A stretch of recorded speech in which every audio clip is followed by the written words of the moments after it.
మెదక్ జిల్లా రామయ్యంపేట మున్సిపాలిటీ అభివృద్ధి కోసం తెలంగాణ రాష్ట్ర ప్రభుత్వం 25,85,00,000 రూపాయల నిధులు మంజూరు చేసినట్లు టీపీసీసీ రాష్ట్ర కార్యదర్శి చౌదరి సుప్రభాతరావు తెలిపారు. మెదక్ జిల్లా రామయ్యంపేటలో ఆయన కాంగ్రెస్ నాయకులతో కలిసి మీడియా సమావేశం నిర్వహించారు. మెదక్ ఎమ్మెల్యే మైనంపల్లి రోహిత్ రావు కృషితో రోడ్ల విస్తరణ, సీసీ రోడ్ల నిర్మాణం, అండర్ గ్రౌండ్ డ్రైనేజీ నిర్మాణం కోసం TUFIDC ద్వారా 25 కోట్ల రూపాయలు మంజూరు అయ్యాయని, మున్సిపాలిటీ పరిధిలోని కుల సంఘ భవనాల నిర్మాణం కోసం స్పెషల్ డెవలప్మెంట్ నిధుల ద్వారా 85 కోట్లు మంజూరు చేయడం జరిగిందని తెలిపారు.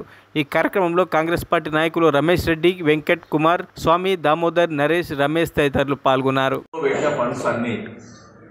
వీళ్ళ నిర్లక్ష్యం వల్ల, స్పష్టంగా స్థానిక నాయకుల నిర్లక్ష్యం, ఎమ్మెల్యే గారి నిర్లక్ష్యం వల్ల ఫండ్స్ అన్ని క్యాన్సిల్ కావడం జరిగింది.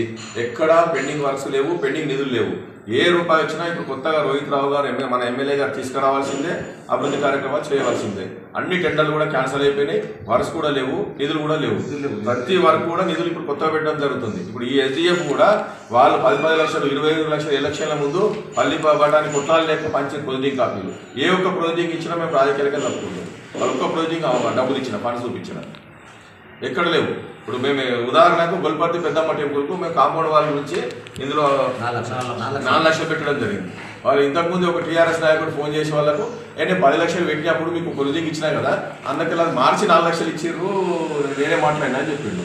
అయితే ఆ ఊర్లో ఉన్న మరిన్ని అప్డేట్స్ కోసం మా ఛానల్ని సబ్స్క్రైబ్ చేయండి.